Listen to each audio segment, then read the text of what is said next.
Vijay Mallya returns not to court but to YouTube. Chor, who's been called Chor after repaving for the airport. And then, so all this narrative of Chor कभी अपना personal guarantee देता है क्या? चोर लूट का पैसा वापस कर दे, क्या उसका क्राइम माफ हो जाता है?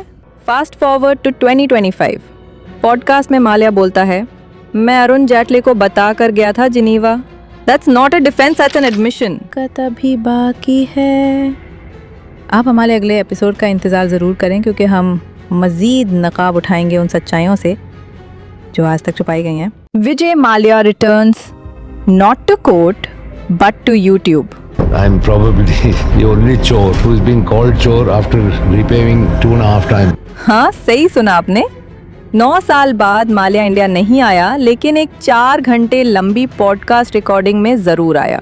Arun Jetli before leaving for the airport. And then, so all this narrative of Chor कभी अपना personal guarantee देता है क्या? Host YouTuber राशमानी।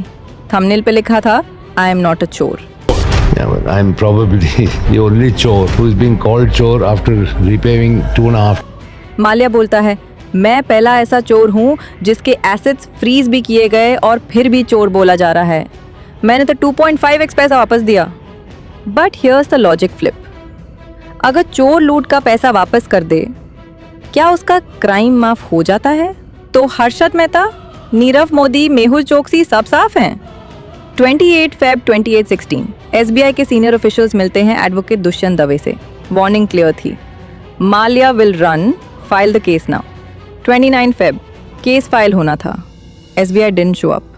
2 March Mallya escapes India, frustrated. 5 March finally case file हुआ, too late. Fast forward to 2025। Podcast में माल्या बोलता है, मैं अरुण जेटली को बता कर गया था Geneva. That's not a defense, that's an admission। The podcast era of image laundering। Lalit Modi, BYJ's Ravindran और अब माल्या, सब यूट्यूबर्स के पॉडकास्ट पे। That in your private life you were enjoying. If your suggestion is that I should have laid low in some artificial way, forget the shareholders of all the other businesses, United Spirits, no Ravish Kumar, no Karan Thapar, no Sucheta Dalal. क्या YouTube podcast नए character cleansing stations बन गए हैं? Claim 1, court ने salary freeze कर दी थी, इसलिए एम्प्लॉयज को नहीं दे पाया। ट्रूथ, सैलरी मिड 2012 से नहीं मिल रही थी, कोर्ट ऑर्डर 2013 में आया। 3 बिलियन रुपए की सैलरीज ड्यू थी, पर माल्या गोवा में 130 मिलियन रुपए की बर्थडे बैश कर रहा था एनरिके इग्लेसियस के लाइव कॉन्सर्ट के साथ। हकीकत अभी बाकी है। आप हमारे अगले एपिसोड का इंतज़ार ज़रूर करें, क्योंकि हम मज़ीद नकाब उठाएंगे उन सच्चाइयों से जो आज तक छुपाई गई हैं। ये सिर्फ एक कहानी नहीं, ये एक मिशन है, करप्शन के ख़िलाफ़ आवाज़ उठाना। अब वक्त आ गया है कहना से नो टू करप्शन। सच का सफ़र जारी है, हम लौट रहे हैं जल्द, नए सबूत, नए राज और नए सवालों के साथ।